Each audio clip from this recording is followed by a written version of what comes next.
Delighted we are to have you here. We've had you on a number of occasions, but it's been a long time, and so we're glad to simply welcome you back to the show this morning. And as we indicated, the topic is the challenges of the Christian experience. And what we'd like for you to do is to talk about some of the opportunities and some of the challenges that you find within the Christian experience, using, for the most part, some of the ideas that you have in a recent published book called The Persecution for Righteousness' Sake, and to use that as the basis of some of the challenges that you have found in the Bible in reference to the Christian experience and how people might be able to overcome some of the challenges that they have. But before we do that, Pastor Hayes, let's see if we can have you to give us some information about your background, your education, and your experiences. Then we'll have an opportunity during the second segment to get into what we call some of the challenges of the Christian experience. Thank you. Well, Dr. Haney, I've been in ministry for basically all of my life.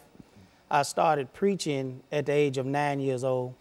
I have attended Tennessee State University, Vanderbilt University, Gammon Theological Seminary, where I received my Master's of Divinity. I've also had an opportunity to just work with many people growing in ministry. I've been pastoring in the United Methodist Church for over 37 years, several churches.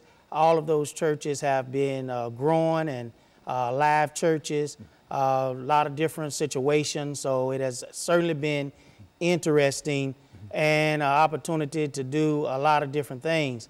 Also, you find in the ministry opportunity to deal with a lot of different people. Through church growth, I have won one of the highest awards in the United Methodist Church called the Denman Award.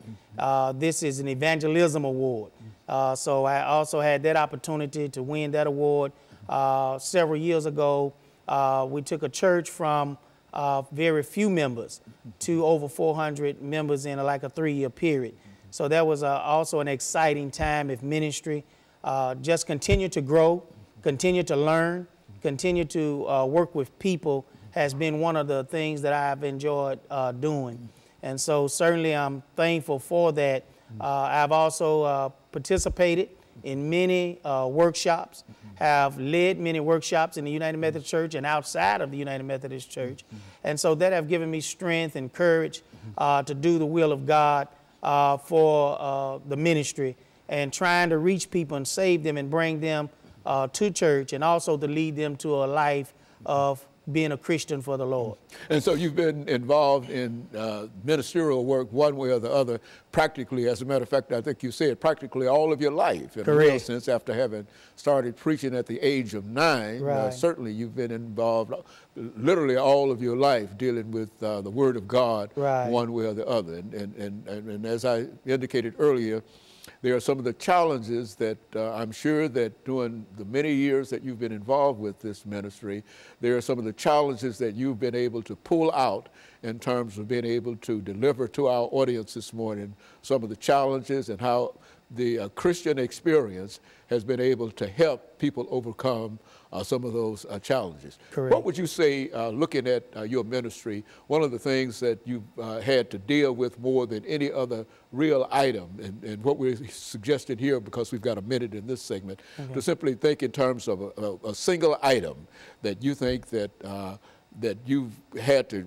deal with in your ministry, doing all of your churches and et cetera, that you could start us off with when we come back, dealing with as a challenge. Okay. Just think about that, and perhaps you want to make some statements in reference of what that challenge might be. One of the things, you know, we're going to talk about just loving people. You got to be a good Christian and a true Christian is crossing lines where you just love everybody. You treat everybody like they're somebody, even those that others may count out. You have to treat them as a child of God.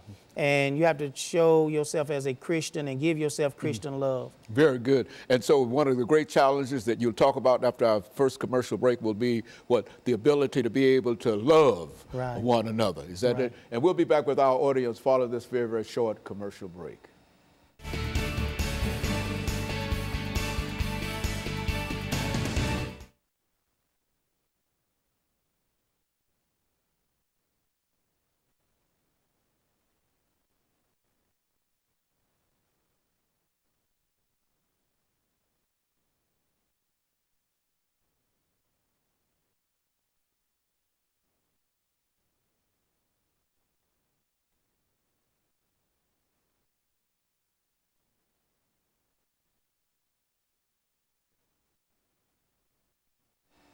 Thank you and welcome back to the second segment of the show for today. We're talking to Pastor Daniel Hayes of John Wesley United Methodist Church, and he's given us some information in reference to some of the challenges of the Christian experience. And he's using, for the most part, some of the information that he has developed in a recently published book called Persecution for Righteousness' Sake. Pastor, let's look at some of the items that you, as we indicated during the end of the first segment, some of the things that I think you indicated love. It was a major item in reference to that, everything that fits all across your ministry. Speak to that. Right. One of the things that we have to understand is that being a true Christian for the Lord, our responsibility is to go forth and make disciples of Jesus Christ. And it's hard to do that if you don't have love within your heart and teach people how to love one another. One of the things that's happening across the church today is that we see that there is a large number of nuns. Now, nuns are not the nuns that that are so gratefully serve in the church. I'm talking about nuns that don't attend church at all. N-O-N-E. Correct. That people that prefer to do something else on Sunday or Saturday or any other day than go to church. They saying, I'd rather not be in church because we're not feeling love. We're not feeling wanted. We're not feeling desired. One of the things that we have to do as children of God is to spread love to everyone and show everybody that they are of worth in the sight of Jesus Christ. In my book, Persecution for Righteousness' Sake, I lifted up a lot of examples that people that have been thrown aside, people that have made mistakes, people that have had misfortunes in their lives. Sometimes we kick them aside. But Jesus Christ always spent time with people and gave them a second chance, a second opportunity. And sometimes it wasn't just a second opportunity, it was another opportunity because we've used up our first, second, and our third opportunity. So Jesus just keep blessing us and keep giving us opportunity after opportunity. And we can think of some of those opportunities. One was, you can think about the woman at the well that nobody else wanted to associate with, be with, but Jesus came to her, talked with her, shared with her, and after their conversation, this woman ran into the city and told everyone, come see a man. And she fell deeply in love with Jesus, not as a physical love, but a spiritual love and an inward love. And that's what we must be spreading as the church today, is teaching people how to love Jesus Christ first and each other, so the church will become the true church of Jesus Christ.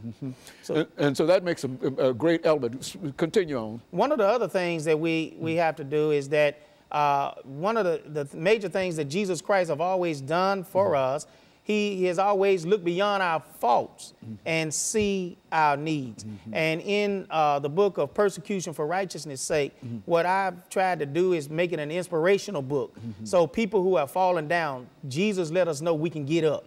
People who have made mistakes, Jesus let us know that we can turn our lives around. People that have gone through some turbulent times of life, you got to understand you can come back. And Jesus will be with you, because Jesus is one that does not just look at the times that we have fallen. He look at where we can go and how we can get there. And so developing a love of Jesus Christ is the first and foremost thing that we as Christians have to teach all of God's people. And so that's one of the things that we're going to be, we look at is persecution for righteousness' sake, is also letting people know that sometimes you just can't deal with the main issues that a person might be going through, their storms. You can't just deal with their hardships. You can't deal with just the fact that this person have come from a place that we have never been. But what we have to do is reach out to people and let people know that we love them, but more important than that, we got to teach them that God loves them so they can get up and run like they never ran before for the Lord. So that's one of the things that we want to do, is let people know that once you've gone through the storms, you can come out. You can start all over again. You can reach the top regardless of where you are. If you're in the valley today, you don't have to stay in the valley.